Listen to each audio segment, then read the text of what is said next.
Hello, welcome to News Now on TV360. I am Fidelia Aguncha. Nigeria's government has gathered experts in the capital, Abuja, to work out how to stop Lake Chad from drying up. Lake Chad was once one of the largest lakes in the world, but as much as 90% of it has disappeared in the past 50 years. That's important because it is the principal source of fresh water for about 40 million people. The International Conference on Lake Chad is being held in the country's capital of Abuja. At the summit, the international agencies and development partners say countries affected by depletion of the Lake Chad Basin need to collaborate and take firm decisions to save more than 50 million people whose livelihood depends on the lake. Lake Chad Basin, once the sixth largest lake in the world, running through 5 African countries, Nigeria, Niger, Cameroon, Chad, and the Central African Republic. It provides livelihood for more than 50 million people who engage in farming, cattle rearing, and fishing. 40 years ago, the lake was 250,000 square kilometers in size. Today, it has shrunk to about 2,500 square kilometers, that is about 90% depletion. This steady depletion over the years has created both humanitarian crisis and death of the ecosystem. This situation is now getting serious attention from international organizations and development partners as much as the African countries affected, who have gathered here in this hall to find a lasting solution to the problem. From a desperate, idle, and yet growing. Addressing the gathering, Nigeria's Vice President, Professor Yemi Osinbajo, says the Boko Haram insurgency in Nigeria's northeast and the far west of Chad Republic could be traced to the lake. That foray, deeper southwards, has led to deadly clashes in Nigeria and in parts of West Africa between herdsmen and farmers. Not surprisingly, the northeast of Nigeria and the far west of the Chad, where the lake is located, have in the past several years been the epicenter of Boko Haram insurgency. The insurgents have been able to draw recruits from a desperate, idle, and yet growing youth population. But this ecological catastrophe is only one side of the story. The other side of this is the determined and commendable work going on to redress it and rewrite the fate of the Lake Chad Basin and its people. The last 30 years have seen multinational efforts at halting the decline of the lake and replenishing it. It's a view other speakers at the conference share as well. They say the drying lake has adversely affected businesses along its borders and leading to security issues and a rise in humanitarian crisis. The region is already facing the scourge of extremist groups reigning terror amongst its populations. The figures are alarming. Nearly 2.5 million people in the region have been displaced. We need to act now, and act now to break the cycle of ecological disaster, livelihood disruption, and political upheaval, which leads to some ecological disaster. United Nations Environmental Programme in 2006 reported that persistent drought and the ravages of a rapidly growing human population have decimated this one-sixth largest lake in the world. Over the past 4 decades, the lake's surface has reportedly shrunk from 25,000 square kilometers to a meager 2,500 square kilometers at some point. The consequences of these negative factors meant that local population must move or risk property destruction or even death. As population groups migrate to minimize these risks, the chances for conflict increases among and between ethnic groups based on social, cultural, economic, and sometimes religious differences. Participants at this conference want affected countries to take decisive steps on the replenishing of the lake, probably from the Congo Basin, to avert further humanitarian crisis that may unsettle 5 African countries. President Muhammadu Buhari has met with lecturers of the University of Maiduguri who were abducted by Boko Haram insurgents last year. The president also met with 10 women who were abducted from a police convoy in Borno State. At the meeting, President Buhari pledged to ensure all abducted Nigerians are rescued from the Boko Haram terrorist sect. The lecturers and women were released earlier this month following a lengthy negotiation ordered by the president. The negotiations were facilitated by the International Committee of the Red Cross, ICRC. Still on the anti-insurgency war, the Nigerian government has directed the police and civil defense authorities in Yobe State to immediately deploy their personnel to all the schools in the state in order to ensure the security and safety of the students and their staffers. The Minister of Information and Culture, Lai Mohammed, gave the directive shortly after a meeting with stakeholders in the state. He also revealed that the federal government has ascertained the number of girls missing from the last attack in Yobe State.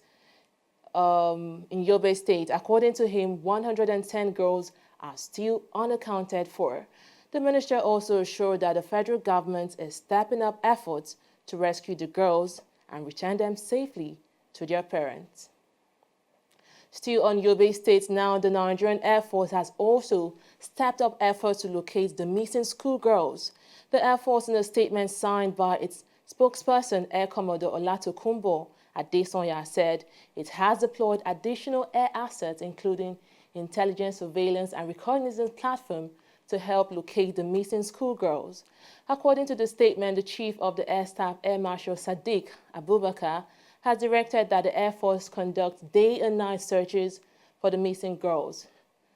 The Air Force also pledged to ensure all the missing girls are found safely. Moving on to more stories now. The Nigerian government has cancelled its weekly Executive Council meeting. The meeting, which involves all the country's ministers, secretary to the government of the Federation, and head of service, usually holds every Wednesday. However, the meeting will not hold this week. A statement from the government said the meeting has been cancelled owing to the ongoing international conference on Lake Chad in Abuja. The Nigerian Army has officially replaced its spokesperson. Brigadier General Sani Usman officially handed over to Brigadier General Jude Chukwu in a brief ceremony in Abuja. The former spokesman has been appointed to attend a Senior Executive Course 40 at the National Institute for Policy and Strategic Studies in Kuru, Jos. My years of service as the Director of Army Public Relations was a mixture of excitement, challenges, and adventures. The combination of this brought the best in me in service delivery, media relations, and information management. And I must say that the experience and knowledge acquired will continue to be cherished. I'm leaving here today very fulfilled and well equipped to face the challenges of the course and indeed the future. And it is great to be part of this team of professionals working along with them at close range. I fervently implore you all to please extend your hand of fellowship to the incoming Director of Army Public Relations, Brigadier General Jude Texas Chukwu, to enable him give the best to the Nigerian Army and to the nation. As I assume duty, my vision for the public relations is to have a professionally proactive Director from the Public Relations in the performance of its responsibilities. Public relations and information management are key to success in military operations, especially in light of the current security challenges in the country. While I commend my predecessor, Brigadier General Sani Usman, who has done a lot in the area of gaining public support for the Nigerian Army in its operations, I want to assure you that this effort will be sustained. Akinwumi Ambode has signed the state's 2018 budget into law. The 1.4 trillion naira budget was signed into law in a brief ceremony at the State House in Ikeja. According to a statement from his office, the total budget size comprises of 347 billion naira to be funded from the Consolidated Revenue Fund and 699 billion naira from the Development Fund for both capital and recurrent expenditure for the year ending December 31st, 2018. The governor also signed two critical bills into law. They are the Consolidated Transport Sector Bill and the Lagos State Teaching Service Commission Bill. There is no doubt that the issue of irregular migration remains a big cause for concern. Despite news of an alleged slave market in Libya, most Nigerians are still braving the odds by attempting the treacherous journey to Europe through the desert and the Mediterranean Sea. A Nigerian group is hoping to tackle this problem through the Enlightenment campaign designed to change the mindset of youth in the country. It is estimated that over 16,000 Nigerians were repatriated to the country in 2017, mainly for irregular migration. Before their return, it had been reported that these migrants go through several hardships, most notably in the North African country of Libya, a key transit point for African migrants seeking to enter Europe through the Mediterranean Sea. While many are held for ransom, others are subjected to sexual exploitation and forced labor. Despite the sad tales from returnees, some are still making the journey. Dayo, a Nigerian migrant based in Finland, and Osita, a Libyan returnee, are hoping they can help to put a check on the situation through sessions like this, where they educate young people on the dangers of irregular migration and why they should go the legal route if they must migrate. I was driven to do this when I watched CNN last year and see the numbers of Nigerians dying through this Mediterranean and this perilous journey. So I took the initiative, like, I should do something, how to give the right and valuable information to members of the public on how to migrate to Europe instead of going through those perilous journey. So this is a new pet project for me, and I'm starting within my community and ward of local governments. I hope as time goes by, it will be a continuous event. I've come to understand, realize that a lot of Nigerians are not aware of the dangers of migrating wrongly, of using the wrong migration, So as you can see, they were all surprised from what I was saying, that my experiences and everything. We intend to also extend these things to a larger outfit, whereby people outside there will begin to hear and begin to hear from experience what has happened, and the way the journey is, that is a journey of no return, is a journey to death. And we hope it will work by the time we start the campaign massively. Some of the attendees at the forum expressed their gratitude, saying they are now more enlightened on the consequences of illegal migration. I never used to understand the effect of irregular migration, illegal migration. But hearing the testimony from the man Osita, it blew my mind. It blew my mind. And I'm ready at this moment to tell anybody who cares to listen that if you have to travel, please do it the right way. The problem we're having these days is that a lot of people are no longer passionate about the human lives. So we don't even really value human lives anymore. So whenever it is we hear that people die in thousands, and we are not really passionate about it, except the person who died is connected to us. So right now, I don't mind taking this up to meet anybody who cares to know that, hey, if you have to travel, please do it the right way. I'll tell them not to embark in such journey. It's very dangerous. Most people lose their lives while going. It's very dangerous, basically. So you need to go the right way. Have your papers, have your correct papers before going. And when you get there, you'll be free to do anything you want to do. It's enlightening for me. It's amazing to know the kind of suffering people go through and deceit. Because testimony we got from the brother Osita about those that travel, through Libya and all that. For him, he didn't wake up in the morning to say he was going through Libya. So it was a series of events and lies and comedies of lies and strings of it. And before he knew it, he went from Kanu and it's going further and further and further. Luckily for him, he had some money, and I think also because he has a big size, so maybe he was a fearful person. People were, he was lucky, basically. But I think people were desperate, people become confused, people were deceived. Eventually, some of the ladies from the story, he said, becomes, they are sold for sex slaves. It's really touching to know this kind of things really, really happen. At least 700,000 migrants are reportedly detained in Libya, quite a number of them Nigerians. While some make it past the Mediterranean Sea to Europe, many do not. Our organizers of this campaign are hopeful that it would make a difference in the fight against irregular migration. The Joint Admission and Matriculation Board JAMB has commenced the 2018 UTME mock examination. According to the board, a total of 245,753 of the 1,652,795 candidates that registered for the 2018 Unified Tertiary Matriculation Examination are expected to write the test. Meanwhile, the registrar of the board, Ishak Oloyede, has warned candidates who will be writing the exams against coming to CBT centers with banned items. According to the registrar, the prohibited items are wristwatches, pens, calculators, pencils except the common HB pencil, and any other device that can store data, transmit or receive signal, no matter the form.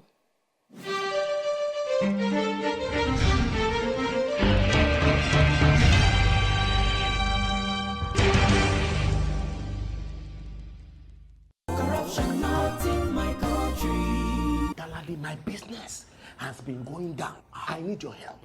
Bawahala. I will show you the formula.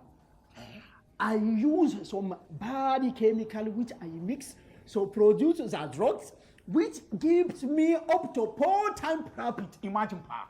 So you are one of the people that is killing millions and millions of Nigerians in this country. Daladi, was it not you last 2 months that was complaining about the fuel scarcity in this country, that the government is corrupt?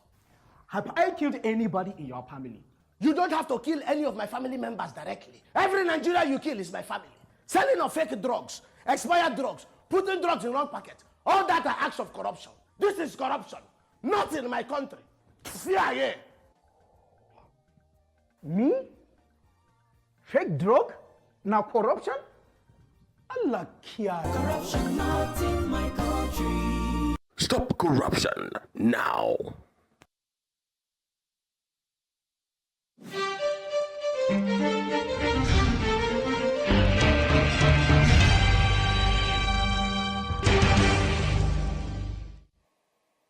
Glad to have you back. The 6th edition of Africa's largest digital media and technology event, Social Media Week, has kicked off in Nigeria's southwestern city of Lagos. The annual conference, as expected, had a huge turnout on its first day. It is a week-long program focused on ideas, trends, insight, business practices, and policy that leverage technology to transform industries and communities across Africa. Over 100 local and international organizations are expected to be present and contribute to the event. The Minister of Finance, Kemi Adeosun, has identified the regular payment of taxes by Nigerians as fundamental to the growth and development of the economy. Adeosun, according to a statement by her office, said if the economy was to record tremendous growth, the low level of tax compliance by Nigerians must be addressed. She said the federal government was mindful of this, and that was why it provided an amnesty window for tax defaulters to come forward to settle their outstanding tax obligations without being prosecuted. The minister warned that the amnesty program being implemented through the Voluntary Asset and Income Declaration Scheme VADES would end by March 31, 2018. The House of Representatives is expected to resume its sectoral debate on Thursday. The focus of Thursday's debate is expected to be the steel sector, specifically on how to revive the moribund Ajaokuta Steel Company in Kogi State. Top players, including ministers, top government bureaucrats, members of the Ajaokuta community, and experts, will be at the public hearing. The Minister of Solid Minerals, Mines and Development, Kayode Fayemi, his state counterpart, Bawa Buhari, Minister of Finance, Kemi Adeosun, Ohinoyi of Ebira Land, Ado Ibrahim, Chairman of Ajaokuta Local Government, representatives of Workers' Union, experts in mines and steel, as well as other stakeholders, will be present in the House chamber. Oil prices steadied on Monday after hitting their highest level in nearly 3 weeks. Prices were supported by comments from top oil exporter Saudi Arabia that it would continue to curb shipments in line with OPEC-led efforts to cut global supplies. U.S. crude for April was up 4 cents at $63.59 a barrel, while Brent crude slipped 3 cents to $67.28 a barrel after climbing almost 4% last week. Both benchmarks earlier hit their highest since February 7th. South African state prosecutors will announce in 2 weeks whether they will reinstate corruption charges against former President Jacob Zuma. The 783 counts of corruption against Zuma relate to a 30 billion rand, that is $2.6 billion government arms deal arranged in the late 90s. They were filed but then dropped by the National Prosecuting Authority shortly before Zuma ran for the presidency. South Africa's High Court reinstated the charges in 2016, and the Supreme Court upheld that decision last year, rejecting an appeal by Zuma and describing the NPA's decision to set aside the charges as irrational. Aid officials in South Sudan say the country is close to another famine after more than 4 years of civil war and failed ceasefires in the world's youngest nation. A total of 5.3 million people, that is 48% of the population, are already in crisis or emergency, stages 3 and 4 on a 5-point scale, according to a survey published by the working group. The UN declared a famine in 2 districts in February, but said that crisis has started to ease in June last year. The oil-rich East African nation has been torn apart by an ethnic civil war since late 2013, when troops loyal to President Salva Kiir and then Vice President Riek Machar clashed. Since then, more than 4 million people have been forced to flee their homes, creating Africa's largest refugee crisis since the 1994 Rwanda genocide.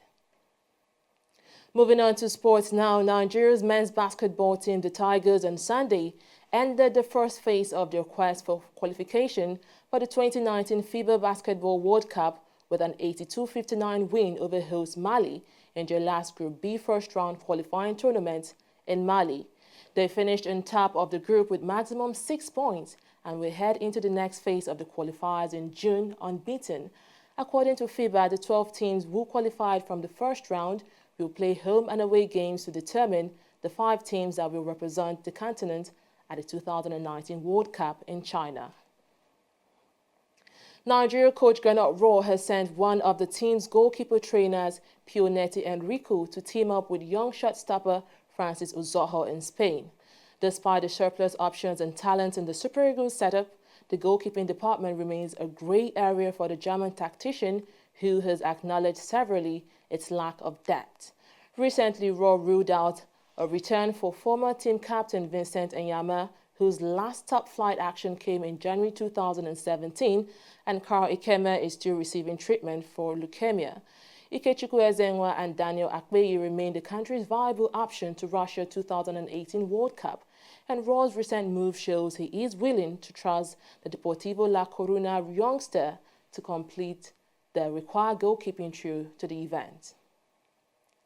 Athletics great Usain Bolt claims he has signed for a football team and will announce the club in question on Tuesday. Bolt, who brought his glittering sprinting career to an end following the 2017 IAAF World Championship in London, has frequently talked about his ambition to become a footballer and revealed last month he was set for a trial with Borussia Dortmund in March. The 31-year-old Jamaican has also repeatedly expressed an interest in turning out for Premier League giant Manchester United, which is the club he supports, while he also recently offered his services to David Beckham's new Major League Soccer franchise, Football Miami. Well, that's it on News Now. Many thanks for watching. I am Fidelia Agoncha.